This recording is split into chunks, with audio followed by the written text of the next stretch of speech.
Welcome to KO, a series of videos where I look at a subject, be it comparing cartoons, movies, songs, or something else, and see how well they stand up against each other.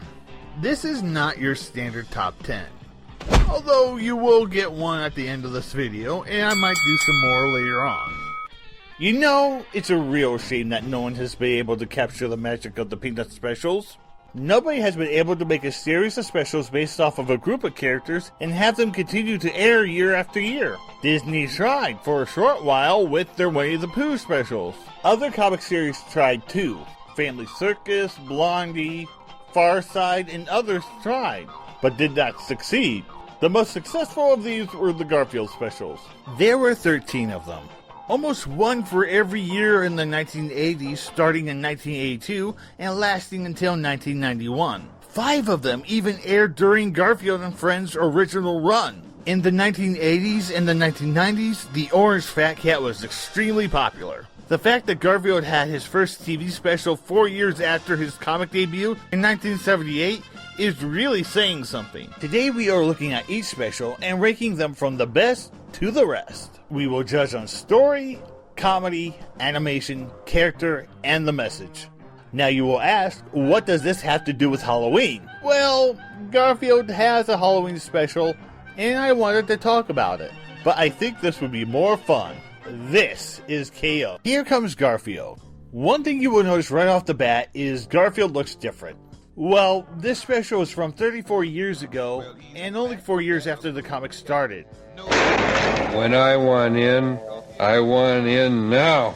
Jim Davis, the creator of Garfield, kept developing the character's look and improving his style with each comic strip. Even in this special, Garfield looks completely different than how he did in his very first comic.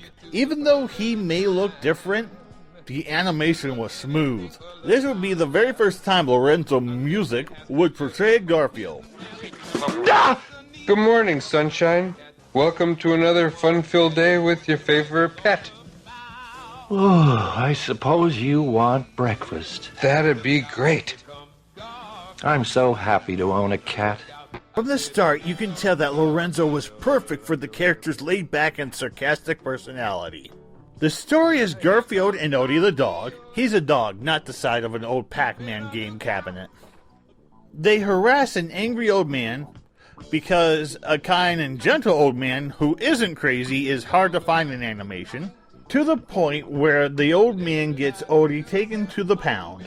John, Garfield's and Odie's owner, is not a responsible pet owner. No callers. Since this is an introduction to Garfield in animation, you can just see a lot of deviations to the story to establish some of Garfield's traits. Good morning, Odie. You're not gonna live to see your next birthday, you know that, don't you? Mainly eating and lasagna and establishing his personality that Garfield is no angel. But for this special, it works. When we get to the rescue scene, we get to meet more interesting characters and we learn what Odie's fate will be come morning. Which brings the question, what did Odie do to deserve death within 24 hours? The special also knows how to lay on the feels with a flashback and a song. Again, that's great storytelling because it just tugs at your heartstrings. There's also the realization that Garfield just accepted that he just lost Odie, as he teared up as they drag Odie away. It might be one of the saddest scenes in animation. From a Garfield special. Of course there was a last-minute rescue, but it works. Well, I suppose you boys had a big night singing on the fence, chasing cars, while I sat home and worried myself sick over you. Worried? You were fixing a door. You could have, gone to the pound? There are a lot of gags from the comics themselves, which is great, because most of the time the comics are gold. It was great character development for both Garfield and Odie, and some for John, but not much. Great storytelling, animation, and characters. Here comes Garfield. Nice touch. Garfield on the Town. The second Garfield special was made in 1983. It starts out the same as Here Comes Garfield, using jokes from the comics. Once again, the animation is good, however, the backgrounds are kind of not good. The story is Garfield gets lost in the city on the way to the vet. Garfield, of course, gets hungry, and a stray cat confronts him. This is my garbage can. You mean you eat here? Mm-hmm. Hey, how great. I mean, for you to have so much, considering the current economic situation. This leads to a chase where Garfield runs into a pizza shop where he finds his mom. This is what I love about these specials, and what sets them apart from Garfield and Friends. It's more than jokes and gags. They have feels and talk about Garfield's history. This special introduces Garfield's family. Father, I'd like for you to meet Garfield. Hi, please. You're soft, boy. Too proud to work for a living? Well, So you want to be a mouser, eh, boy? No, do I? Garfield accepting that he does not fit in with them and having to leave. It's cute. The humor isn't all that great in this one, and there is some questionable animation. As far as character development goes, nothing really changes from this special.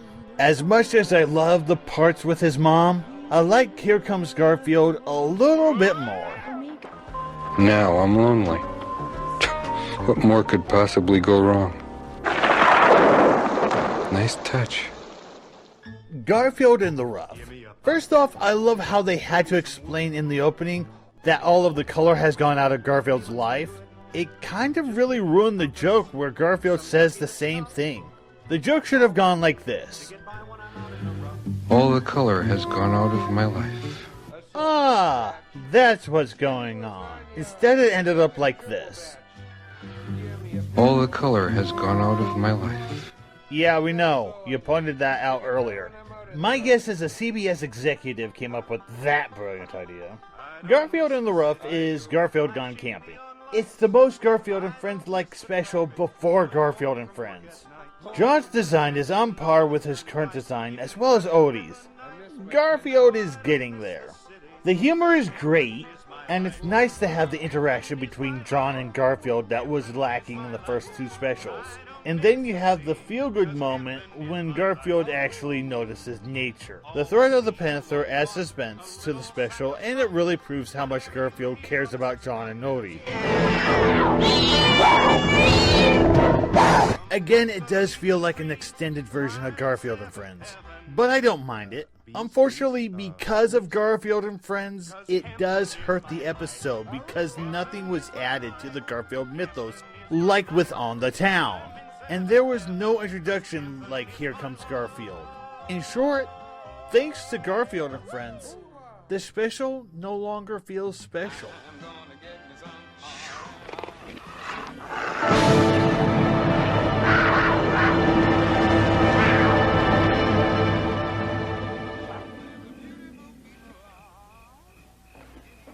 Nice touch. Garfield's Halloween Adventure. There are two Garfield specials that I was really looking forward to watching. This is one of them. This special scared the crap out of me when I was a kid. This and the opening to the 1980s Twilight Zone. You see that? That gave me nightmares. Not even on for a second, and it gives me issues. To start out, Garfield's design is the one we know and love today. And we are first introduced to the animated version of Binky the Clown, who is a mainstay of Garfield and Friends. I hate Binky. If he were human, he would be Gilbert Gottfried, or Bobcat Goldthwait. You know, a person who yells all the time. In YouTube terms, I guess Mr. Enter or JonTron? No, not even that, because I enjoy them both. Oh, hi, Captain Tangent. What are you doing? Oh, I see. Yeah, Garfield and Halloween do seem like a perfect combination. Like Pinkie Pie and food. Do you know that the writers of MLP only know how to write for her as long as there is food involved? Never mind. We get the classic Garfield interaction with John and Odie. I hate how much of John's life reminds me of mine. Moving on! I love how this special feels, because it feels legitimately like a special. Yes, part of it is due to the fact that it is a holiday special. You guys look ridiculous. You say that now, but just wait 30 years and you'll still be saying that when we're old. And not on Halloween. Some of the songs in this special are some of the best in the Garfield series. I like the songs in the other specials, but in this one, they are really fun. I kinda wish Garfield's pirate song lasted a little bit longer. Garfield finishes his trick-or-treating in his neighborhood and decides he wants more candy. So he and Odie tries to cross the lake on a boat to get to the houses on the other side. Put out the oars. Odie tosses the oars out of the boat because of a misunderstanding, and the boat drifts to a spooky old house. They meet an old man who begins to tell a tale of pirates. For some reason, out of the blue. No, hey, what are you doing here, or why are you in my house, or anything like that. It's sit down, shut up, and listen to my tale. These pirates are supposed to come back at midnight that Halloween night to reclaim their treasure, even in death. So Garfield and Odie have no oh wait, they're pets. Believe it, my friends. And the minute you think, why is the old man still there that night? He takes off and steals Garfield's boat. That is good storytelling and great detailing. Then the ghosts show up, adding amazing suspense to the special. And there, of course, is Garfield almost drowning. It's really a shame that this special isn't still being aired on TV. It's a classic, and it still holds up. We gotta find a good place to hide. Not there, dummy. In fact, almost anything Garfield still holds up. No comment. I haven't seen any of these. Nice touch. Garfield in Paradise. This special is a real testament to Garfield's star power. Because when it starts out, it's average, but decent. So to start out, it's John, Garfield, and Odie going on a vacation, but John is cheap, and so is the plane ride, hotel, and car. It's actually pretty funny, especially the bit by the pool. Some fun, huh guys? Some fun, huh? Gee, I wish there was some water in the pool. What a novel idea. So they rent an old classic car with personality quirks, and they get lost. At this point, they find the village of the can't really use on TV nowadays island tribe, and views John's car as a god. Chrome, chrome, bob, bob, rebop, chrome. But this all turns out to be not as offensive, but damn near close as I thought, because it turns out the tribe loves cars and loves the 1950s. And this is thanks to a visitor called the Cruiser to the tribe. Okay, I'm going to be honest. I lived about 7 or 8 years in Fairmont, Indiana.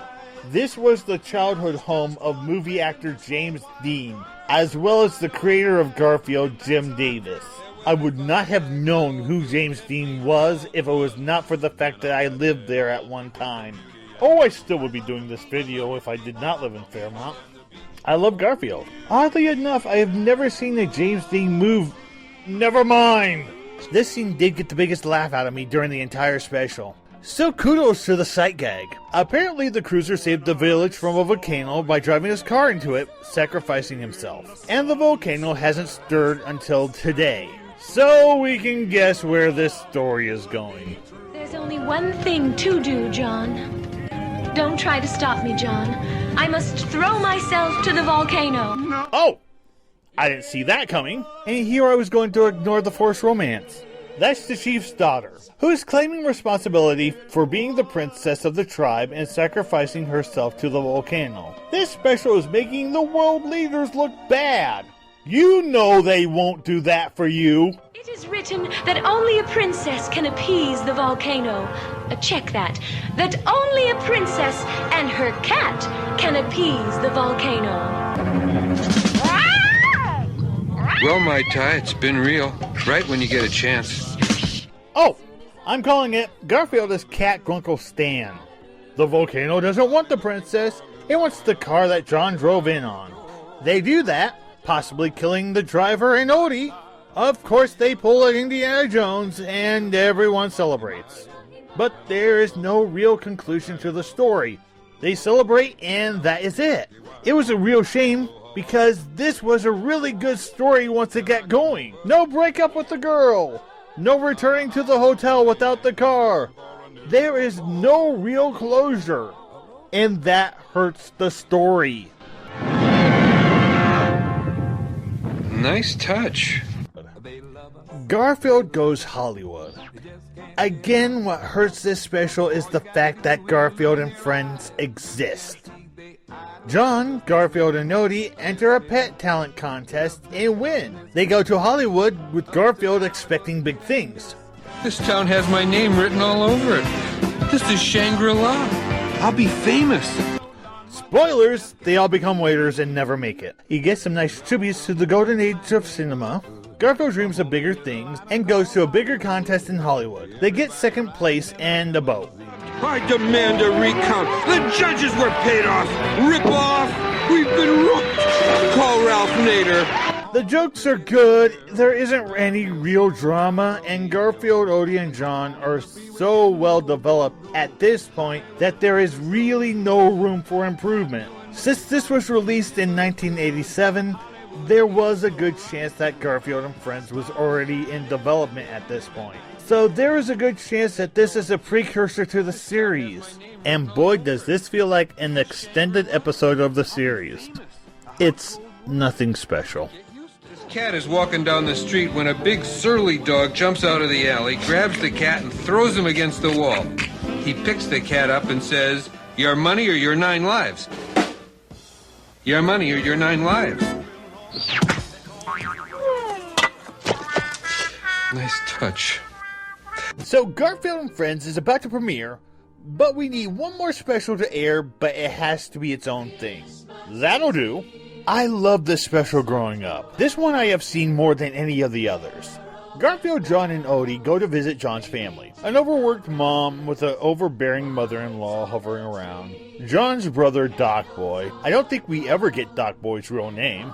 And my last boss. I mean, John's dad. Doc Boy, will you say grace, please? Oh, Mom. Doc Boy. I never know what to. Lord. Again, what makes this special isn't really the holiday itself, but the characters within the special. I don't think we ever visit John's family in Garfield and Friends. Each character has their own unique personality that adds to the special. Hint, hint. The best part is, it feels like family. Well, my family anyway. It reminds me of the traditions that my family did when I was younger. That was a great meal, Mom. And you too, Grandma. Thank you, John. Well, it wasn't much, but I was hoping you'd like it.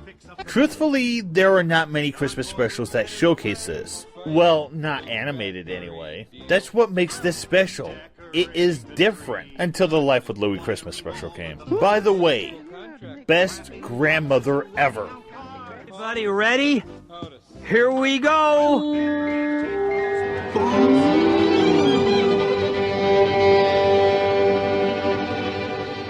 Nice touch.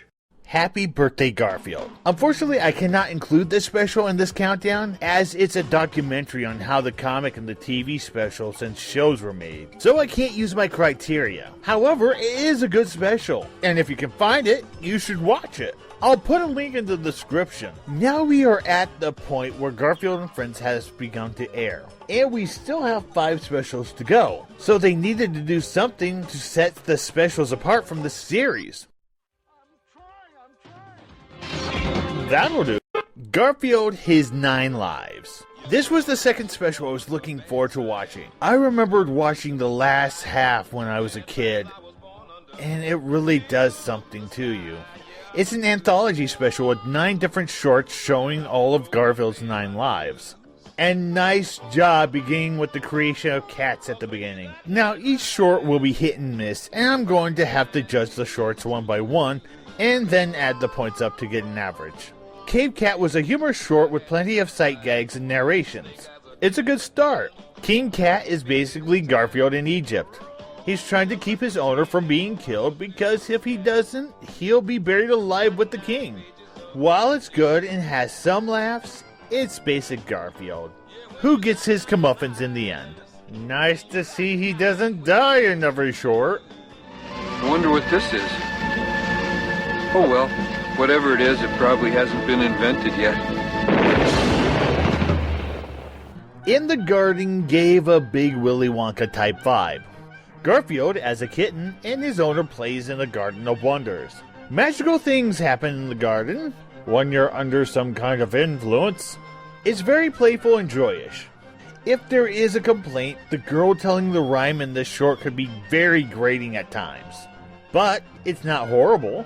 And kudos to Jim Davis for trolling us at the end with the crystal box. The Court Musician was the first short to use a different type of art style, but it worked for this short. Garfield is a king's musician's cat. In order to save his owner's life, Garfield helps write a song for the king. For as short as it is, it's really good and really funny. There's not much to say about Stunt Cat. It is what it sounds like. Nice homage to some of the original cartoons, though. That's a wrap! Diana's Piano. Leave it to a Garfield special to make me emotional. Diana's Piano is a wonderful story about a little girl's life and her pet cat Diana, or Garfield. It talks about the little girl's and Diana's love for the piano. And it shows Diana's life from kitten until her passing. It's a wonderful story, and the artwork with the colored pencils is amazing and adds a new dimension to the story. It's going to be the one to top. Lab Animal. This is the one I remember the most as a kid. It's quite scary to see the life of a cat escaping his captors and running away from dogs. You know, I don't remember the mutation at all. The artwork and storytelling is amazing. The second to last short was just called Garfield. It shows Garfield as a kitten and experiencing his first taste of lasagna. It details John adopting Garfield and Odie and them living together. Now, if we ignore the early comics and this guy, Odie's original owner, we can call this canon. You must be lonely. I think you need a playmate. Not really, I have my mirror. So, I bought a dog.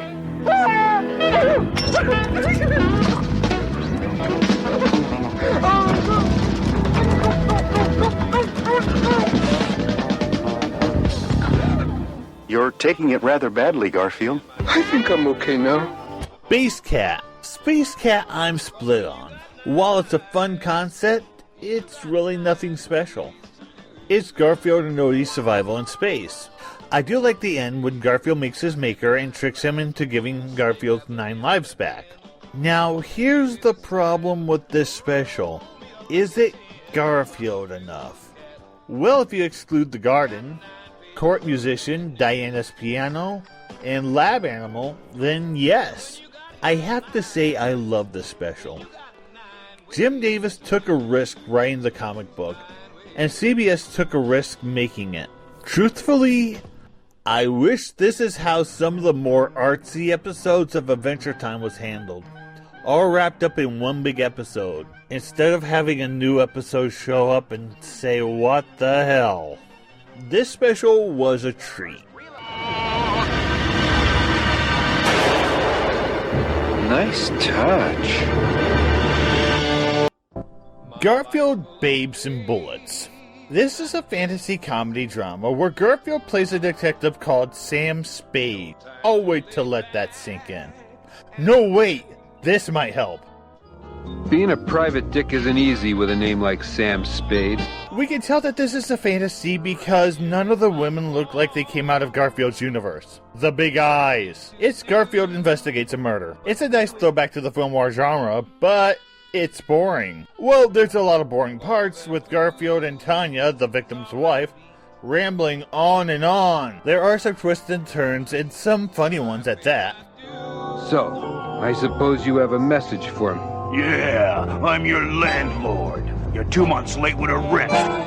Right. But this special is just Detective cartoons are not anything new, and they have been done better. Don't get me wrong, it's a good detective story, it's just not all that funny. And I was expecting the special to come through with that title. We got the babes, but not the bullets. With this at Roger Rabbit, some parents might have to explain to their kids what an affair is and what interspecies relationships are. I like that it's different. I don't like that it's boring. Where are you going, Sam? To pick up a murderer, baby. Nice touch. Garfield's Thanksgiving. Yeah, this most definitely feels like an extended episode of Garfield and Friends. John invites Garfield's vet, Liz, to have Thanksgiving dinner with him. Meanwhile, Garfield goes on a diet. This is mainly filled with comic jokes. It features the insult talking scale, which is one of the best gags from the comics. Okay, smarty pants, what's my name? Judging by your weight, you are Orson Welles. Great. A voice chip with a cruel streak. You know, if they didn't say Thanksgiving, you wouldn't have known it. At least not at the beginning. There's nothing special about this special. That is until 17 minutes into the episode. It's always good to see Grandma. Why she isn't spending time with the rest of the family on Thanksgiving is beyond me.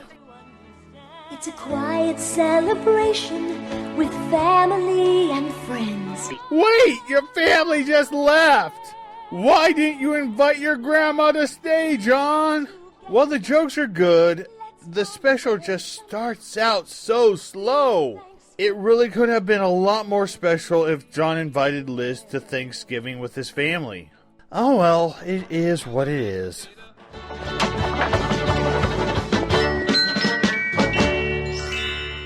Nice touch. Garfield's Feline Fantasies. Garfield and Friends had 2 years under their belts when this special came out. And again, this special needed to do something to set themselves apart from the series. Due to how well received Garfield and His 9 Lives was, it was time to dive into something different. Think of it as Garfield meets Bobby's World. For my first trick, I'm going to perform the tablecloth thing. Yes, I shall now attempt to yank the tablecloth out from under all this stuff on the table.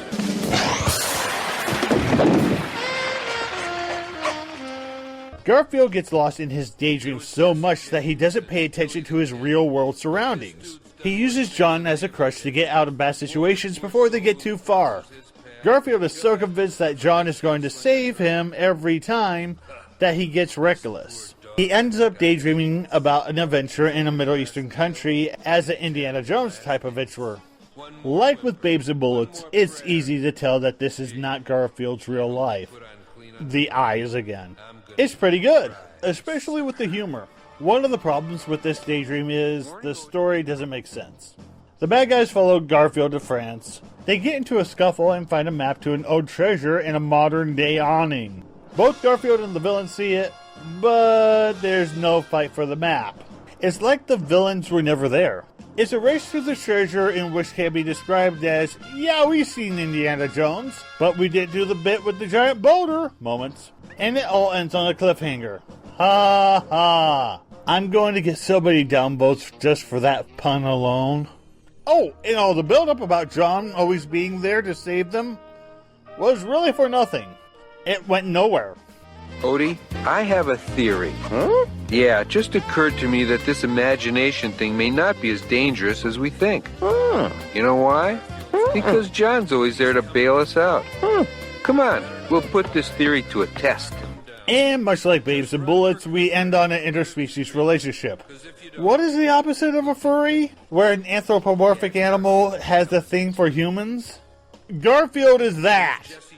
This special is Babes and Bullets Part 2, where Garfield daydreams of going on a fantasy world.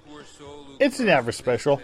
Also, on a side note, this is the very first Garfield special that didn't feature the vocals of Lou Rawls, who wrote songs and vocals for every single special before now. And quite frankly, one of the things that set the specials apart from the TV show is the fact that Rawls did write most of the music and composed a lot of the songs used on those specials. If there's a YouTube playlist or if there's a collection of Lou Rawls songs from the Garfield specials, I suggest listen to them because for the most part they're all great, although at times out of place.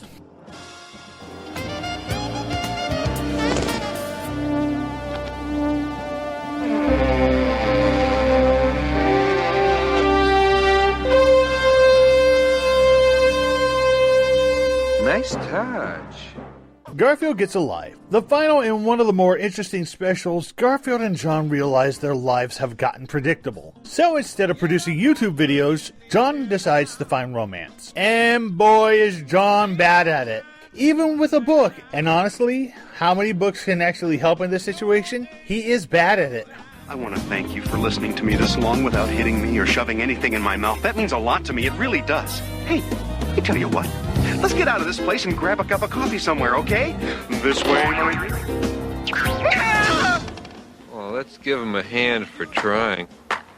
So they go to a self-help guru seminar, and there John meets a woman, Mona, who has the same interests as he does. Garfield feels threatened and daydreams about what would happen if Mona stays around, but eventually she wins Garfield over, only to find out that, yeah, she's allergic to cats. Apparently that's a deal breaker for John. In the end, John and Mona remains friends with no real conclusion. Turns out Mona didn't know about Odie, and she died from more severe allergies from a dog licking her. Because we never saw her again. I'm sorry I'm allergic to your cat, John. I'm sorry for us. I like you, Mona. I like myself when I'm with you, John. Mercy, Mona.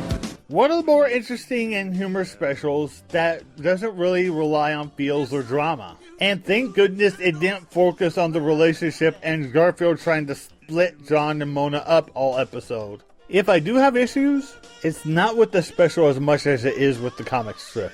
Very rarely does the comic make attempts to move the story along outside of the norm, but since 2006, John and Liz are a couple, which actually gave the comic strip a fresh and new feel. But this made me think, Garfield has never had to deal with children outside of a few on a regular basis. Again, if John and Liz had a kid, that would bring something fresh and new to the comic. Do it. Get yourself a line. Nice touch. Now there was actually one more special to feature the 80s and 90s Garfield. I wasn't sure if I was going to include it, but since it's a special, and it's Halloween, I guess I'll watch it. Hey! Cartoon All-Stars to the rescue. This is a half-hour PSA featuring popular cartoon characters and Alf talking about the horrors of drug and alcohol abuse. Well, drug abuse. They didn't really go in the alcohol thing all too... Well, they didn't do it well. Let's just say that. The special starts out with a message from George Bush Sr. Oh, you know this isn't going to be bad, because clearly these are the two people who connect with children. Like rapping grandmas. Or old folks who use the word bling. And try to be hip to connect with young people. Don't do that, Grandma. Just let me trick you into buying that extremely violent video game for Christmas and have Grandpa mumble something about what's wrong with young people these days and just be on our way. So as the story begins, a little girl's piggy bank is stolen by her brother, and the characters from her comic, a Garfield lamp, and for some reason a framed picture of Alf, notices it and starts to gather around for an intervention. Am I missing something here? Was the Alf cartoon popular enough to warrant having a picture of him framed like a family photo? We get our first taste of Garfield in the special, and he was written as his old lazy self. Going through life with a blue lampshade is work enough. Wake me when the lasagna comes. Okay, so he isn't out of character. Let me rephrase that. Do you want to help, or do you want to be lunch? So that's why Alf is here. Just to do that one joke. Alf eats cats. With the discovery that the boy Michael stole the piggy bank for drug money, the cartoon characters decide to help him. So now Garfield's out of character. Because normally, as we've established, he wouldn't help. I'm not going to go into much detail with this special because it really deserves a review of its own. And Garfield really isn't all that involved. Just a few snide remarks here and there and singing a few lines in a cringe song, which again is a little out of place for Garfield, but it does make you wonder. Jim Davis has been known to have complete control over his characters and has every say in what they do and how they act. So there is a good chance he had some say on how Garfield is portrayed in this. Which might be the reason why Garfield got a small part. In all honesty, An anthology series with individual episodes featuring the characters in their own world would have been better. Some of the series actually tackled the topic of addiction separately. The sound of a breaking piggy, if ever I've heard one. Two sounds you can't miss. A breaking piggy and the sizzle of hot lasagna. So without further ado, let's count them down. Number 9, Babes and Bullets.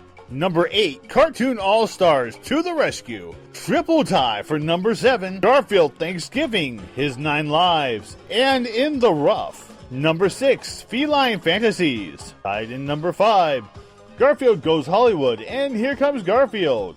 Number 4, Garfield in Paradise. Number 3, Gets a Life.